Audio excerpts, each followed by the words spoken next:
شوفوا واش حبيتي نوجد اليوم. سخفت حاجة تحبوها ياسر ياسر نطيبوها في رمضان. حطيت البصل واللحم تاعي، التوابل اللي هو الفلفل الشيلي، القزبر، الكركم، الثوم مجفف مرحي ولا معكر، الفلفل العكري سمحوا لي. ونوجد الطماطم تاعي، نقصها كعبتين طماطم، نحط عليهم الثوم، ثوم زوج حبات تاع ثوم رحيتهم، نحطهم في البرمة تاعي مع الجلبانة والرند.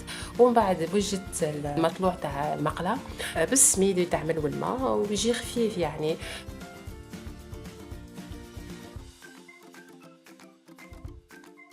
هاكم تشوفوا فيه هنا يجي خفيف على الاخر.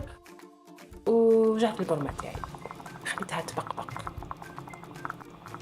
هذا واش شهيت فيه اخر العواش الاخر تاع رمضان. ربي يتقبل منا ونقول لكم صحفتكم وفي فيديو واحد اخر. بسلامه.